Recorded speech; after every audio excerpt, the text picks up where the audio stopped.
morning, good morning, good morning. Happy Wednesday, everybody. Happy Wednesday, Scott. Happy Wednesday. How are you? Excellent. I can't complain. How you doing? We have Scott on the show today. This is going to be something. Oh, we're going to see. We're going to see. So for those of you that don't know, Scott and I have known each other forever. We are damn near related because everybody family. else around us, he's cousins with all my cousins. We're just, so we're family. That's right. That's right. But it's great to have you. Thank you. For coming on. Thank you for having me on. Anyway, so we're starting a little different today. Scott has things to do, so I want to talk to him first. And we'll get into talking about wealth again with Scott, and we'll be right back.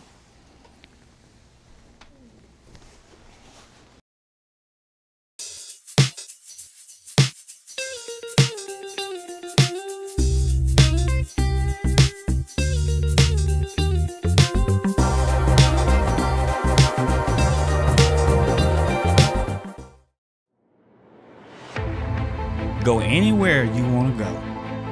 Leave your transportation needs to J&K Tours of Roanoke, Virginia, and expect a hassle-free travel experience.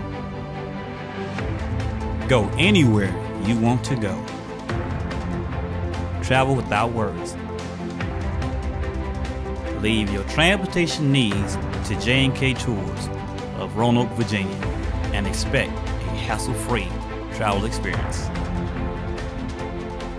Travels without worries. Visit us at jnktours.com or reach us by phone at 540-795-0381. J&K Tours.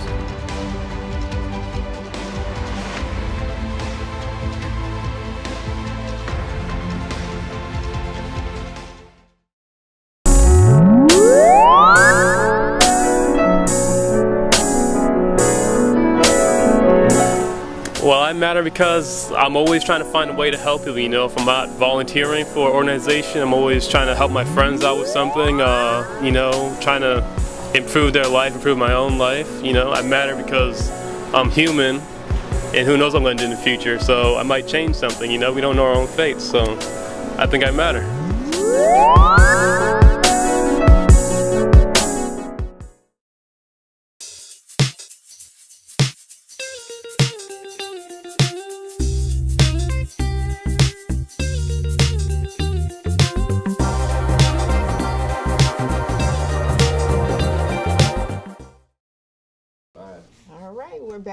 We're back. So Scott, this week I've been talking about ways to build wealth in the community. Right. And my suggestion has been stocks and real estate. Because, some stocks you can buy low. It's kind of like life. Everything goes up and down. And so I wanted to get your thoughts on it. Because, you're pretty active in the community. And God knows you've built your wealth. And, So, what do you think? What are good ways to build wealth out here? Well, first of all, the majority of American wealth is originated from real estate. Right. I think 90, maybe 95% of all millionaires in this country are millionaires because of real estate. Absolutely. Some type of investment. So you've got different forms. You've got residential investing. You've got commercial partnerships. There's many different ways to do it. Right. Personally, I do flips, which is basically buying low to moderate income housing, remodeling it, and then reselling it. Exactly. Or even, renting it out or whatever. So there's many ways that you can build your wealth through real estate. Now, the stock market, I used to be a stockbroker as well. Oh, I didn't know that. Yeah, so that was my previous life. Matter of fact, the movie The Wolf of Wall Street, that's based on a company that I used to work for. Oh. Yeah, so, but the stock market is volatile. You know, they've got wealth managers and financial planners and things, but if you do it yourself individually, you've got to be prepared to deal with the risk of losing. Right. You know, it's very conservative investing that you can do.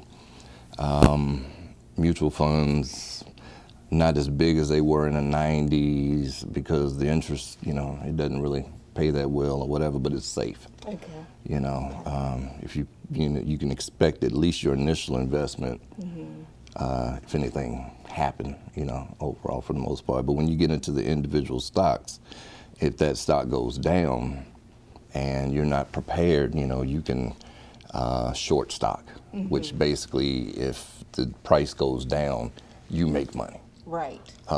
So you can kind of cover yourself to be in a position to where if the stock goes up, you win. If the stock goes down, you win. Yeah, you know. But personally, I don't advise anybody to just jump into the stock market. No. You know, you got to be very educated. You got to kind of know, you know, if you got a minimal investment. Well, I always say do your research first. Absolutely, with anything. Yeah. Do your research, and with the internet, we have a wealth of information just right at our fingertips now, you know. Right. I YouTube and Google stuff daily. I mean, you know, so that's how I learn pretty much everything I know. I know a lot of people that learn that way. Yeah. Absolutely. Absolutely. So, yeah. But it's crazy because I was also saying how I was reading an article or something on Facebook and how robots are starting to take over jobs. So that's concerning to me. Oh, yeah. For people, Absolutely. you know, because everybody doesn't have a college degree. Everybody Right. doesn't have, you know, a house that they've bought. So what are ways that we could advise them or help them to try to have something? Well, I remember I was at Fleming, my alma mater, years ago, and I was speaking to the classes, and I was kind of explaining to them how there's an initiative to replace them. Okay, so the message that I was trying to send to them was a college degree is no longer what it used to be. Right. So at the very least, you have to have your high school diploma, you see. So I'm trying to explain to them the importance of graduating from high school, you know. But we've been dealing with outsourcing for 30 plus years now. You know, there's corporations that used to be solely based in the United States. Now they have their call centers in, you know, the Middle East and you know, all these different places, India. You know, we all call the 800 number or customer service, and we get, you know, someone who can barely speak English. Right. Okay? And we, you know, we can't get through the language barrier because, you know, we're trying to get a problem resolved or whatever. So those jobs are being outsourced overseas, whereas there are American people who, you know, could use those jobs and used to have them, but it's cheaper for the company. So fiscally, for the corporations, it makes sense. For us, it hurts, you know. So, but you have to be prepared.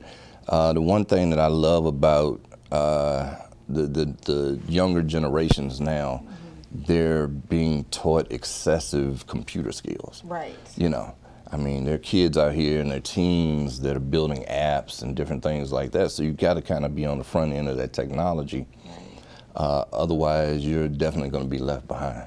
That's true. You know. That's true. And technology is definitely where it's yeah, they want to get rid of, you know, because you don't have to pay a robot. Yeah. Yeah. You know, so that's the end game. That's the end game. Yeah. So your advice would be to get some computer skills at this point? At the least, learn how to work those computers and build these apps and do all. And they've got stuff like even on like what is it, iTunes University. Okay. They've got coding classes. They teach how to code, do all this stuff. So I'm a little behind. You know what I'm saying? So I had to, you know, depend on my daughter to kind of get me up to speed. She can do some things with some technology that I prefer she didn't know how to do, but I'm glad she's a little bit ahead of the game. So. Absolutely. They need to be at this day and time. Yeah, it's not even an option. No, yeah. It's not an option. And we'll be right back, everybody.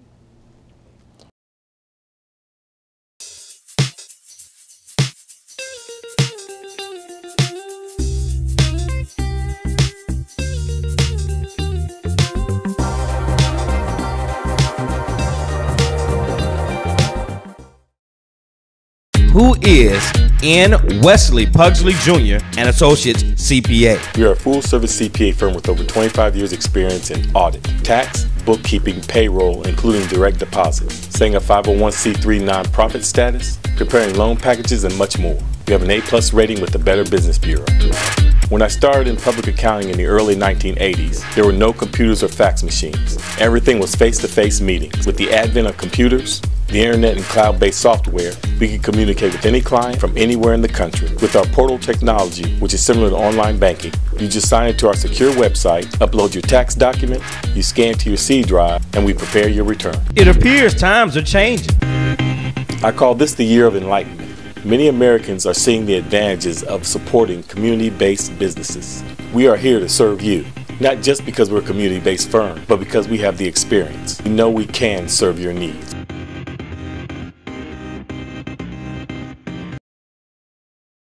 The Bradley Free Clinic provides free, compassionate, and high-quality medical, dental, pharmaceutical, and preventative health care services for Roanoke Valley residents who lack the resources necessary to maintain their health and productivity using volunteer healthcare professionals. Check them out on their website at bradleyfreeclinic.com.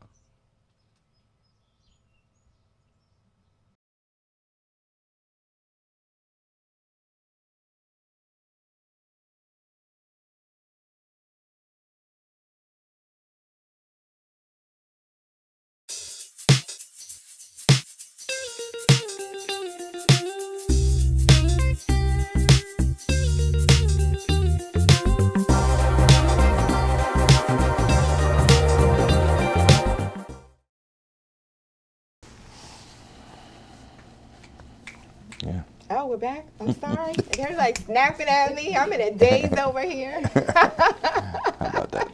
We're back. So it's been great talking to you, Scott. Still have a few more topics, really.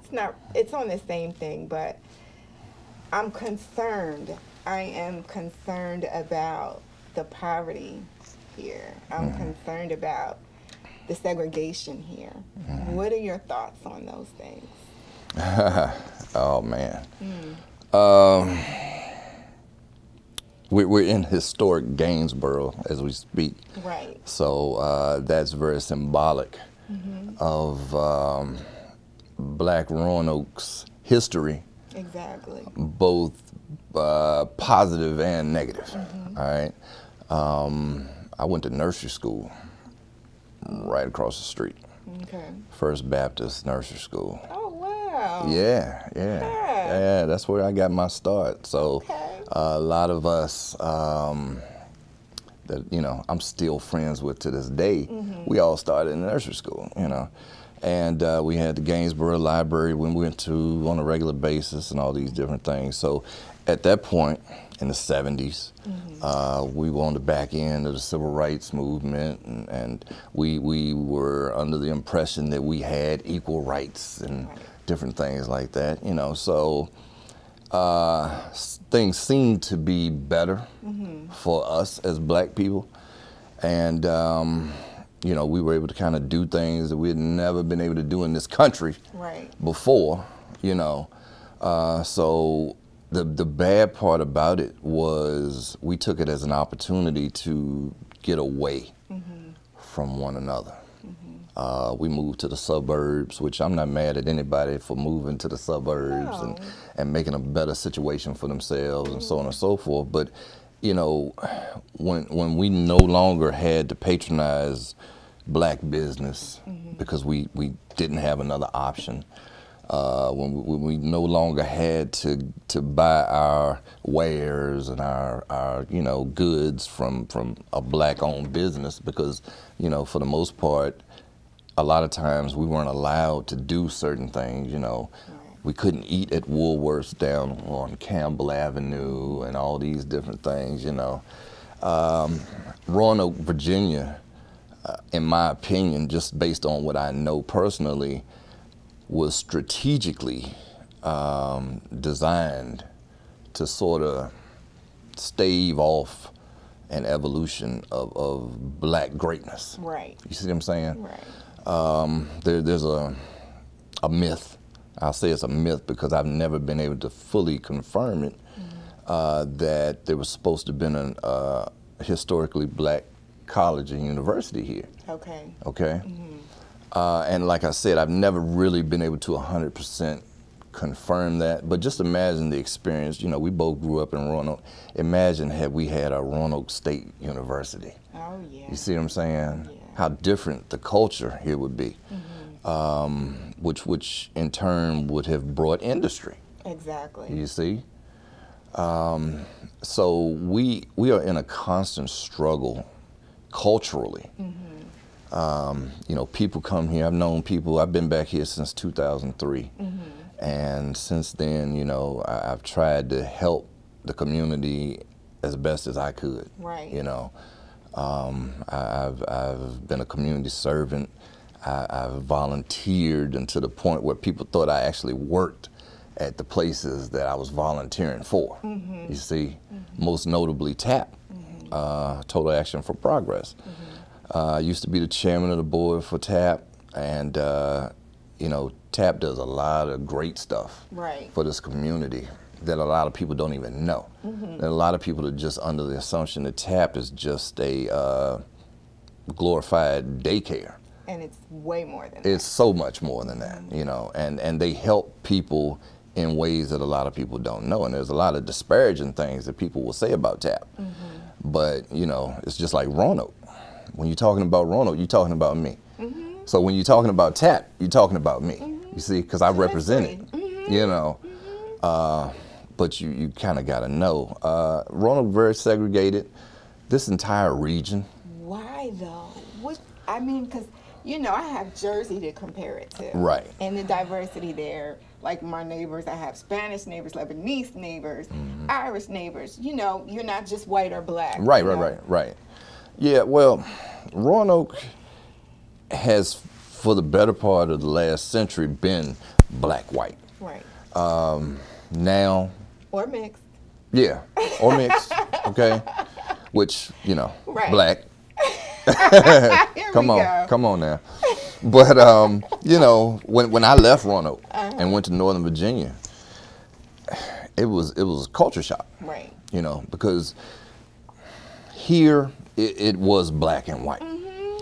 When you go to a metropolitan area, not only is there a melting pot of other nationalities and culture, you see how those races and cultures within themselves dissect themselves from one another based on religion. Right. Okay?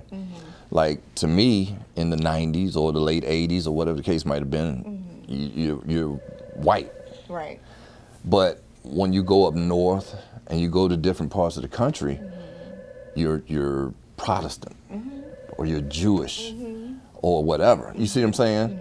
So they actually sort of, I'm not going to say they don't discriminate against one another 100%, but there is discrimination within other races. Of course. You see? Of course. You got your caste system, your class system, okay, just like everybody, you know, lower class, middle class, upper class. I'm like, man, you know, that's why I try to tell people here, you know, we all in the same pot. Exactly. All right? Exactly. Whatever your job is, whatever your title is, however much money you have, whatever the case might be, really nobody cares. Right. You know what I mean? Right. We all fighting the same fight, one way or the other. Exactly. All right? Exactly. Now, the divide now, today, it seems to be greater, but it's not. It's just we're paying more attention. I got you. We've been asleep for about 30 years, maybe 40, okay? Why do you think we've been asleep?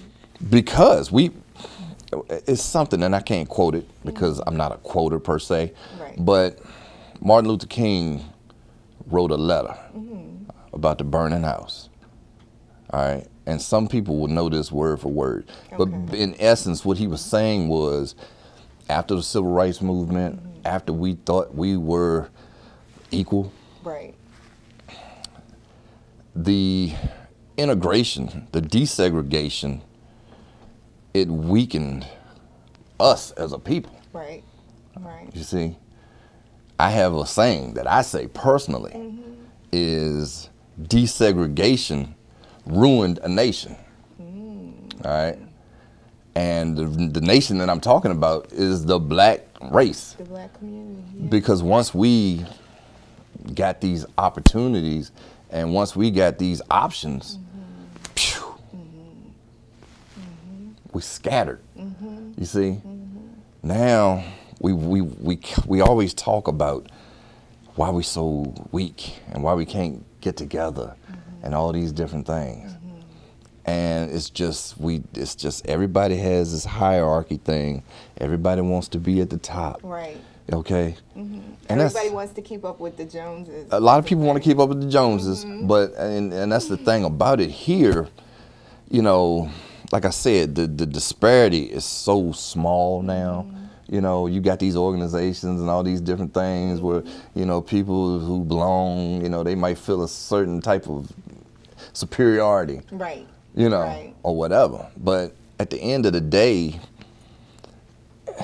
the economic base here isn't what it is in you know, Atlanta or even Charlotte. Right. Okay. I'm not even going to talk about New York or Los Angeles or Washington, D.C. Okay.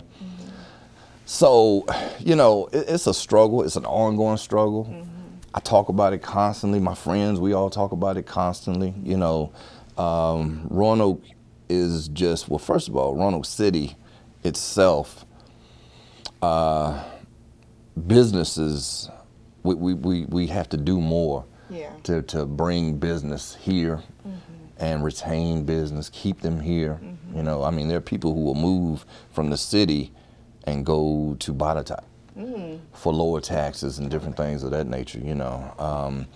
One thing that I saw the other day, speaking of TAP, is the land bank. I don't know if you saw anything about that, where basically the city that's identifying dilapidated properties, different things, rather than selling them. Oh, yes. They have the city has like 42,000 abandoned homes or something. Right. TAP is going to take some of those homes and remodel them and sell them to low-income housing. Right. Got it. Right. Which, you know, I just talked about that a little bit yesterday. Yeah. So that's going to be great. I saw yesterday where Danville has doing it. Yeah, they're doing it in Covington, different places. I think Richmond. They did that in Newark years ago. Yeah. Because, I mean, there are a lot of investors who buy property and they don't renovate them or whatever. They just kind of sit, and it does nothing for the community, it does nothing for the neighborhood. Exactly. You know, one house can change the entire synergy of a block. Absolutely. You know, so. Absolutely. But anyway, don't get me started on this. You know, we can on this crazy real estate stuff. Yeah. But what they also did in Newark, they took some of those houses, and an investor friend of mine, he's, you know, taken those houses and sold them to low-income people that worked at like Walmart and things like that. They were able to afford some of these houses, so it helped them own a home, which is a great thing. Yeah. Absolutely. And hopefully people here will take advantage of that and do the same. Well, you know, TAP has been doing that for years. I didn't know. Yeah. I mean, if you go to Salem Avenue, Aurora, anywhere over there in the southwest area off 10th Street, you'll see those brand new houses that they actually built from the ground up. Right. They've remodeled houses and, you know, whatever. So now this is just a partnership with the, you know, a bigger partnership with the city of Roanoke to just identify the properties and just, rather than, you know, just we're going to rebuild the community by giving them these houses so they can go in and redevelop them. You know, so. Good to know. Absolutely. Good to know. We'll be right back, everybody.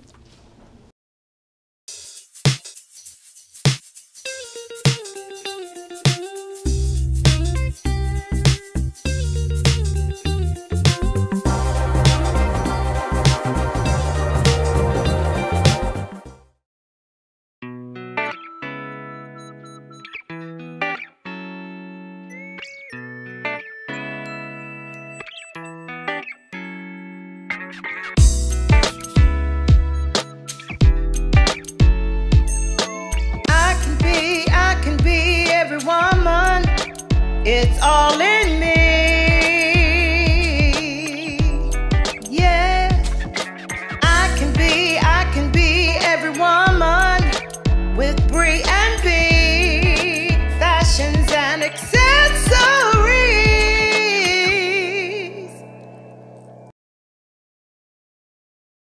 Hey, we are Pretty Please on Broad, a classy and sassy ladies boutique located in the heart of downtown Alta Vista, Virginia and the worldwide interwebs. We focus on limited runs, unique fashion at affordable prices. Because as I like to say, no woman wants to show up to her event and do the who wore it better. We have recently added monogramming and embroidery services, and we can rock your fashion and help you personalize that either for your own personal items or for your small business. We focus on big city fashions, so we look at fashion from LA, from New Orleans, as we are a New Orleans inspired boutique, and we really try to focus on bringing in big city fashion without the big city price tag. So give us a call or shop us online at prettypleaseonbroad.com. Our number is 704-281-8748, and make sure to like us on Facebook and Instagram. See you at Pretty Please on Broad, located at 615 Broad Street, downtown Alta Vista, Virginia.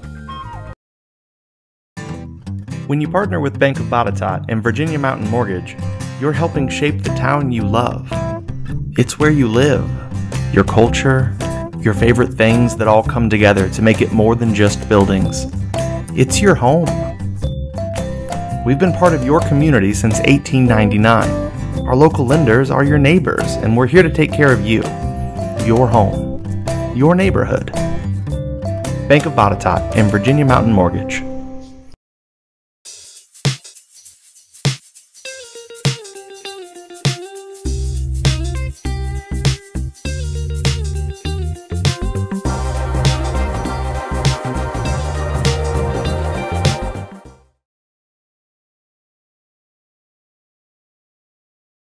All right, we're back. Sorry about that. We're going to say hi to everybody in the room. It's been great having Scott, but you all know we have to go. But first, we're going to say hi. So who do we have with us, Scott? Who's in there? I see my man Sean Crawley. All right. Good morning, Sean. Young Jordan Bell. Good morning, Jordan. Roanoke historian. My cousin Michael McGeorge is in here today. Good morning, Michael. All the activists are joining us. That's what it takes. That's why we're going to have part 2 next Wednesday with Scott Terry. So stay tuned for next Wednesday and stay focused. Same time, 10:15 to 10:45. And we'll be back with Scott. Also, I didn't give birthday shout-outs today. If your birthday is today, like Spike Lee's, happy birthday to you. Spike Lee. Happy birthday. Another activist. Yeah. That's my guy. Any shout-outs you want to give before we go? Oh, yeah. Well, first of all, I want to thank the Lord. I always wanted to do that, you know. My family and all my friends, all the Omegas. All right. Yeah, so thanks for having me on. Absolutely. And I'll see you next week. All right. We'll see you next week. Take care and God bless.